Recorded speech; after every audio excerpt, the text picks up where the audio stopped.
Welcome to the Top Business Leaders Show, powered by Rise 25 Media. We feature top founders, executives, and business leaders from all over the world.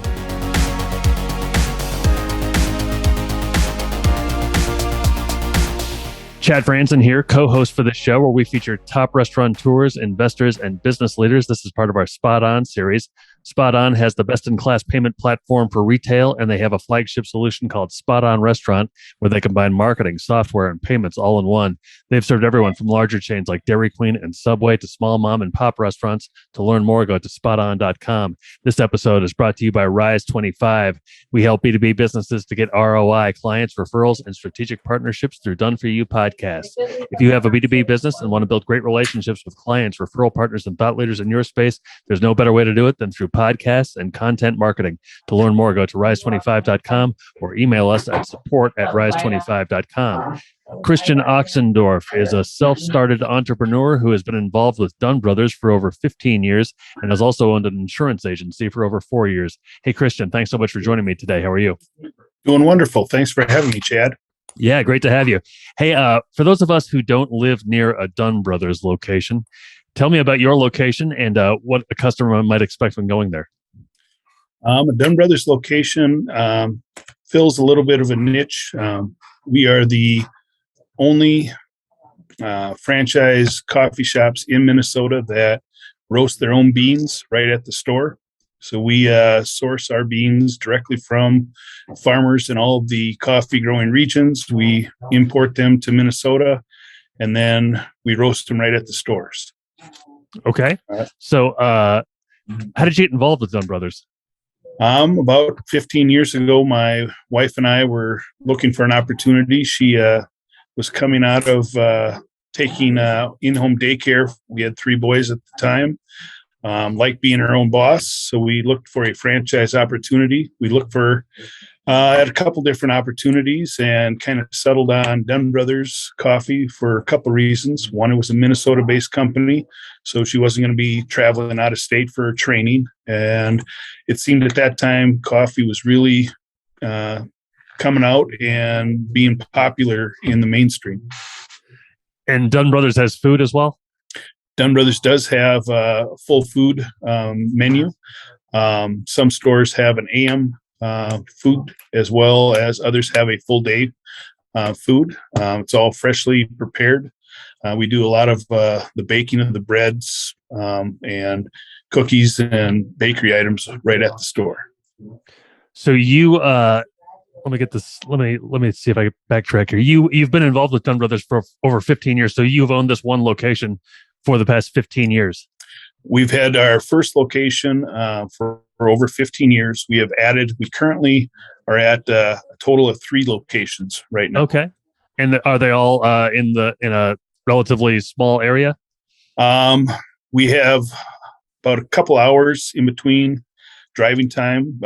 We have some in the metro, the Twin Cities metro area. And then we have our main one in Wilmer, Minnesota, which is about 2 hours to the west of the Twin Cities. Did you have prior coffee shop experience before getting involved? We did not. We were both W-2 employees for the most part. Okay. Did you have any restaurant experience? I grew up working in restaurants, putting myself through college, working at different restaurants. My wife had been working at restaurants and a server through college, and had been working at a restaurant in between in the nights between daycare and owning the coffee shop. When you decided to take the plunge into becoming a Dunn Brothers franchisee, what were the early days kind of like as you got your first location going? Well, we opened our first location at the best time ever. We opened in April of 2007, and then the huge recession hit where gas was up to $4.50 then, and unemployment was double digits. So it was very interesting on making sure that stayed afloat and making sure that the business kept operating and trying to grow it in a area that had quite a bit of competition that came in just as we opened as well. So describe for me kind of what life was like for you, kind of running that place. My wife would work there during the day while I was teaching. in a public school setting. I would get off teaching and I would come work the store at night and close it up so that we could keep our costs extremely low with labor, and watching our supplies quite a bit. So, I mean, it was the two of us plus we got our young kids involved quite early. So it was mainly a family event. When did things kind of, I don't know, when did you feel like things were starting to maybe stabilize or get steady for you? It took probably about 2 years. And we got, our name out there. People started checking us out, liking the coffee, liking the food. And then Dunn Brothers did incorporate a new food platform where they used to have just prepackaged sandwiches, bakery items. They went to the fresh food where we were slicing our own meats and cheeses and, preparing really nice food options for people to pair with the great coffee that we have. Is that still the case then with Dunn Brothers? They have more fresh food items? Yes. Yeah. Today, and they keep trying to introduce new items that, they have a corporate chef who is doing a lot trying to find new products that people are going to like that pair with the food. I'm sure that's attractive to customers, but how does that affect your kind of like operations? Well, through the pandemic, it really has helped where people were able to not only get their coffee, but get some food items, whether it's breakfast or lunch or evening meal, all at one place and not having to run to different places. And, once they tasted the food, it's kept them coming back now once we reopened. So you have two other locations. What when did you know it was kind of time to add to your portfolio? We were able to pick up existing Dunn Brothers stores. People were wanting to retire, had other options, and we were able to buy them at the right price. So that was the biggest move for us, is we knew what it would take to make them profitable, and where we bought them at was able to, cash flow right away for us. So they were kind of already operating, but is there a difference in, operating one compared to three? Definitely. You have to, finding the right key employees, especially when I'm 2 hours away. If there's something that goes wrong, I'm not getting there to be able to fix it like I would when I'm living right in the same town. So you have to find managers that you can trust and that have a passion to run a store as if it's their own. Are you still teaching? No, that's where I got into insurance. We needed something a little bit more on the salary side to support a family of 5, and teaching just wasn't doing it for us. So I was able to take an opportunity to start working in the insurance industry. How do you balance your involvement with Dunn Brothers and then also your ownership of insurance agency? I try to make sure that my insurance agency gets my attention when it needs to, because I have very specific times of the year where I have deadlines. I count on my wife quite a bit for the one location here in Wilmer. And then also, I'm able to talk on a daily basis to our managers if need be, and work through any issues that they might have. So the cell phone while I'm driving to clients for insurance helps out quite a bit as well. Are there any similarities to operating multiple coffee shops and owning an insurance agency? Dealing with people. People skills are huge in both industries, and being able to talk to people and connect with them is something that both industries, I think, definitely need, and if you want to succeed, are going to have to do. What do you find most enjoyable about owning and operating your Dunn Brothers locations? Having the freedom to design my own time, putting my time where it needs to be, whether it's family, I take the time to do family stuff, and if it's time to work, I do time to work. So, just the flexibility of being able to spend time with the people you love.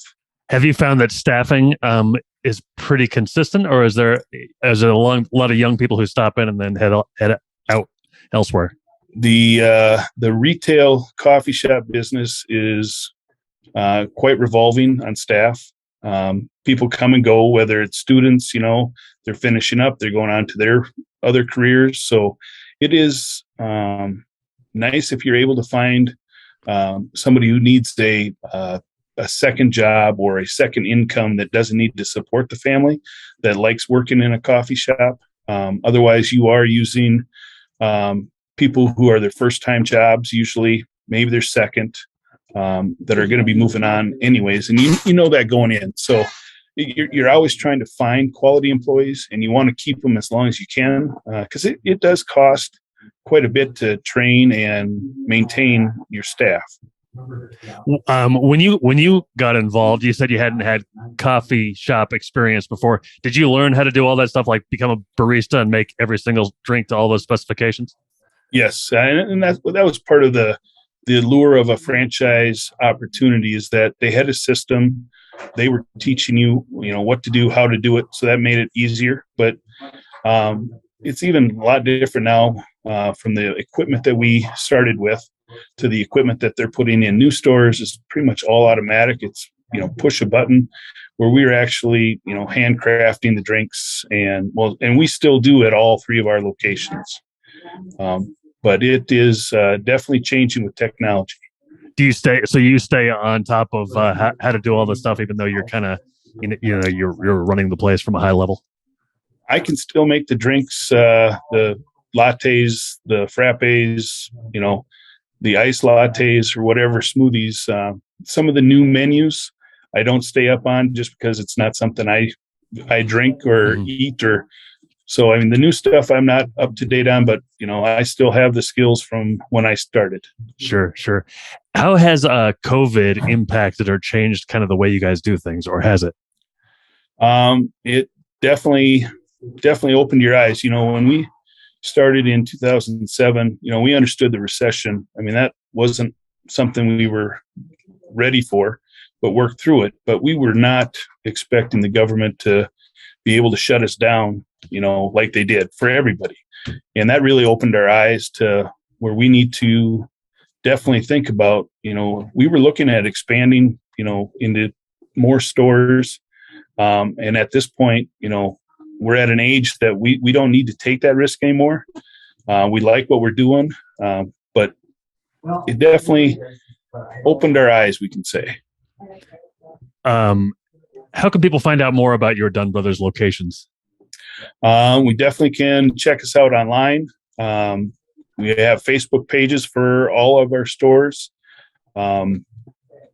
Definitely talk to corporate, because there's a number of stores in Minneapolis, but we are we're probably not nationwide, but we cover quite a few states with our Dunn Brothers stores. Okay, so your locations are in Wilmer, and then where are the other two? The other two is in Woodbury, right off of City Walk Drive, and then the south end of Uptown in Minneapolis at the corner of Hennepin and 34th Street.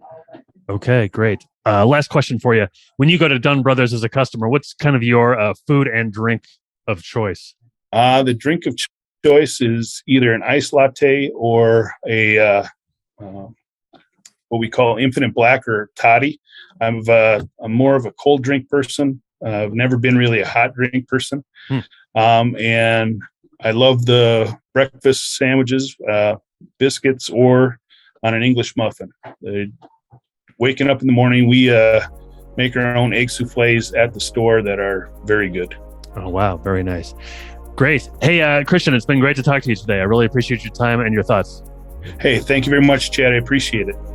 Thank you. So long, everybody. Thanks for listening to the Top Business Leaders Show, powered by Rise 25. Visit rise25.com to check out more episodes of the show and to learn more about how you can start your own podcast.